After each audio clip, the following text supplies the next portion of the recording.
အားလုံးပဲမင်္ဂလာပါ Play Store Gmail အကောင့်အလွယ်ကူဆုံးဖွင့်နည်းကိုမျှဝေပေးသွားမှာဖြစ်ပါတယ်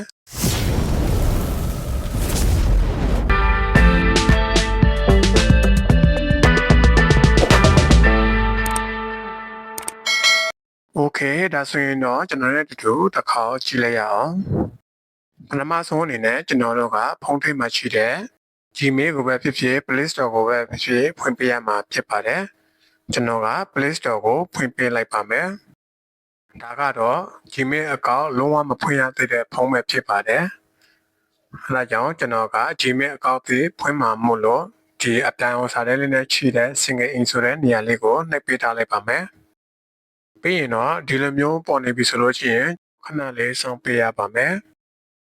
Gmail အကောင့်တွေဖွင့်မှာမို့လို့ဒီအောက်ဆုံးနားလေးမှာရှိတဲ့ create account ဆိုတဲ့နေရာလေးကိုနှိပ်ပေးပါမယ်ပြီးရင်တော့ဒီလိုမျိုးစာပေါ်လာပြီဆိုလို့ရှိရင်ကျွန်တော်တို့ကဒီနေရာလေးမှာပေါ်မှာရှိတဲ့ for my personal use ဆိုတဲ့နေရာလေးကိုနှိပ်ပေးပါမယ်။ Okay ဒီလိုမျိုးပေါ်လာပြီဆိုလို့ရှိရင်မိထားမဲ့နာမည်လေးကိုဒီနေရာလေးမှာထည့်ပေးလိုက်ပါမယ်။နာမည်နှလုံးဆိုလို့ရှိရင်အပေါ်မှာတစ်လုံးအောက်မှာတစ်လုံးထည့်ပါ။နာမည်သုံးလုံးဆိုလို့ရှိရင်အပေါ်မှာနှလုံးအောက်မှာတစ်လုံးထည့်လဲရပါတယ်။ကိုယ်အဆင်ပြေလို့ခွဲထည့်လို့ရပါတယ်။ကျွန်တော်ဒီနေရာလေးမှာထည့်ပေးလိုက်ပါမယ်။ပြီးရင်တော့ next ကိုတစ်ခါထည့်နေပေးလိုက်ပါမယ်။ဒီနေရာလေးမှာတော့မွေးနေ့တက်ကြိတ်တွေကိုထည့်ပေးရပါမယ်။ဒီဘက်မှာလကိုထည့်ပေးမယ်။ပြီးရင်တော့ရက်ကိုတစ်ခါထည့်ပေးပါမယ်။ပြီးရင်တော့ဒီဘက်မှာခုနှစ်ကိုထည့်ပေးရပါမယ်။အဲဒီခုနှစ်ကိုထည့်တဲ့အချိန်မှာအနည်းဆုံးစစ်ချင်းတဲ့အထက်ကိုထည့်ပေးရပါမယ်။ခုနှစ်လေးထည့်ပြီးပြီဆိုလို့ရှိရင်ဒီအောင်းနာလေးမှာရှိတဲ့ကန္တာဆိုတဲ့နေရာလေးကိုတစ်ခါနှိပ်ပြီးတော့ကြာမှရွေးချယ်ပေးရမှာဖြစ်ပါတယ်။ကျွန်တော်ကယောက်ျားလေးတွေဖြစ်တာမို့လို့ဒီမိဆိုတဲ့စာတန်းလေးကိုနှိပ်ပေးထားလိုက်ပါမယ်။ပြီးရင်တော့အောင်းနာလေးမှာရှိတဲ့ next ကိုနှိပ်ပြီးတော့ဆက်တော့လိုက်ပါမယ်။အပေါ်မှာရှိတဲ့စာတန်းတစ်ခုကတော့သူတို့ပေးတဲ့ Gmail ပဲဖြစ်ပါတယ်။အဲဒီ Gmail လေးကိုကိုကကြိတ်တယ်ဆိုလို့ရှိရင်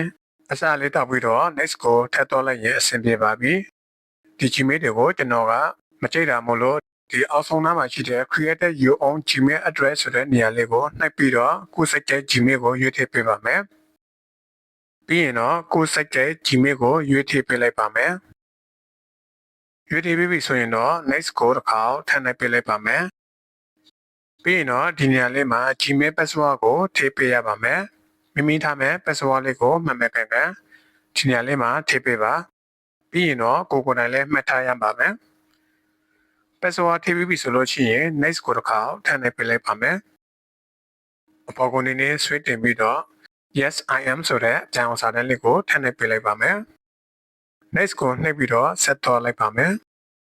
။အပေါ်ကနေနဲ့ဆွဲတင်လိုက်ပါမယ်။ agree ကိုထပ်နှိပ်ပေးလိုက်ပါမယ်။ပြီးရင်တော့ခဏလေးစောင့်လိုက်ပါမယ်။အောက်နားလေးမှာရှိတဲ့အဆက်ကိုထပ်နှိပ်ပေးပါ။ပြီးရင်တော့အဆက်ကိုထပ်နှိပ်ပေးလိုက်ပါမယ်